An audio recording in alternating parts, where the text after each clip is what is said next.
मैं doctor A K. Dwivedi, member scientific advisory board, केंद्रीय homoeopathic अनुसंधान परिषद, आयुष मंत्रालय, भारत सरकार। प्लास्टिक एनीमिया बीमारी के बारे में आज बता रहे थे आप। प्लास्टिक एनीमिया बहुत ही गंभीर बीमारी है। ये बोन मैरो की खराबी के कारण होता है।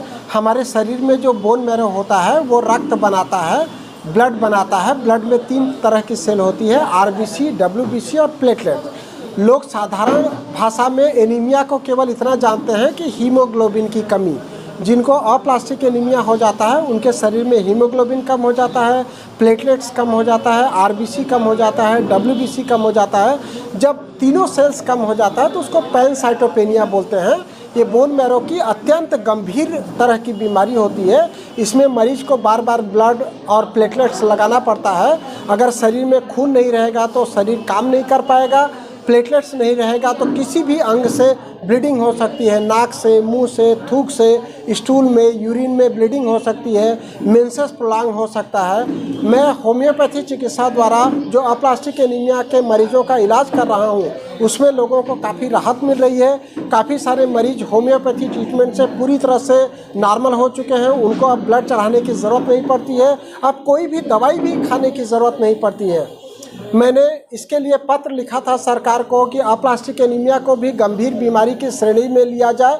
जिस तरीके से हार्ट के लिए, किडनी के लिए दवाई के लिए पैसे सरकार देती है या ऑपरेशन के लिए पैसे सरकार देती है, उसी तरह से अप्लास्टिक एनीमिया के मरीजों को भी सरकारी मदद मिलनी चाहिए। मुझे अत्यंत खुशी हुई कि वाराणसी के सांसद और हमारे देश के प्रधानमंत्री माननीय नरेंद्र मोदी जी ने मरीजों को अप्लास्टिक एनीमिया के इलाज के लिए भी प्रधानमंत्री राहत कोष से पैसे देना स्वीकृत किया है। मैंने एक पत्र देखा जिसमें माननीय प्रधानमंत्री जी ने एक मरीज को 3 लाख रुपए स्वीकृत किया। मैं चाहता हूं कि आपके माध्यम से अन्य मरीजों को भी ये जानकारी पहुंचे ताकि अप्लास्टिक एनीमिया से जो गंभीर बीमारी से जो पीड़ित हैं, जिनको कहीं से भी कोई सहायता नहीं मिल रही है, वो प्रधानमंत्री राहत कोष से पैसे स्वीकृत करा सकें और इलाज को सुगमता से कर सकें। डॉक्टर का क्या प्रोसेस है?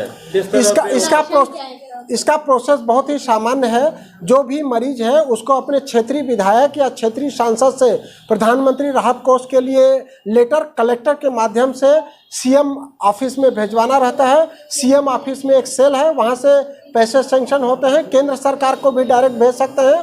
हमारा जो वाराणसी है, वाराणसी के तो वो सांसद ही हैं, तो यहाँ का जो सांसद कार्यालय है या यहाँ पे जो पीएमओ का ऑफिस है, वहाँ पर आप जब आवेदन देंगे तो पैसे स्वीकृत होंगे। सब इसके लक्षण क्या? अप्लास्टिक एनीमिया का लक्षण बहुत ही सामान्य सा है। यदि आपको वही काम करते हुए थकान लग रहा है, शरीर में दर्द हो रहा है, बार बार बुखार आ रहा है, सिर दर्द हो रहा है, आँखों में धुंधलापन लग रहा है, या कहीं से भी ब्लीडिंग हो रही है, या फिर वही काम करते हुए थकान लग रही है और श्वास भर रहा है, दम भर रहा है, तो ये अप्लास्टिक एनीमिया का प्रारंभिक लक्षण हो सकता है। इसको आप बहुत आसानी से जान सकते हैं। केवल आपको सीबीसी नाम का एक छोटा सा ब्लड जांच कराना है, कंप्लीट ब्लड काउंट, या आपको नज़दीकी डॉक्टर को जाकर के ये बताना है कि मैं यही काम लंबे समय से कर रहा था, मैं कभी बीमार नहीं होता था, अभी अचानक से मुझे कमजोरी लग रही, थकान लग रहा है, दर्द लग रहा है या बुखार हो रहा है, तो सीबीसी जांच कराएंगे। उसमें आपको हीमोग्लोबिन और प्लेटलेट पता चल जाएगा। जो अप्लास्टिक एनीमिया है वो कह सकते हैं जेनेटिक बीमारी है, तो उसके बचाव के लिए क्या करना चाहिए जिससे वो एक अगली पीढ़ी में ट्रांसफर? नहीं, अप्लास्टिक एनीमिया जेनेटिक बीमारी नहीं है। अप्लास्टिक एनीमिया पैदा होने के बाद लोगों को हो रही है।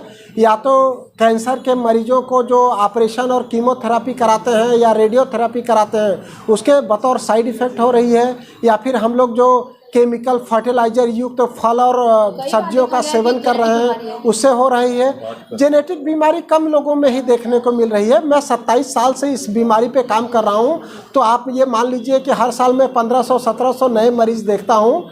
जेनेटिक बीमारी का परसेंटेज बहुत कम है, बाद में होने वाली समस्या ये ज़्यादा है, और काफ़ी सारे मरीज पूरी तरह से ठीक हो चुके हैं। इसका मतलब है कि जेनेटिक नहीं है। जेनेटिक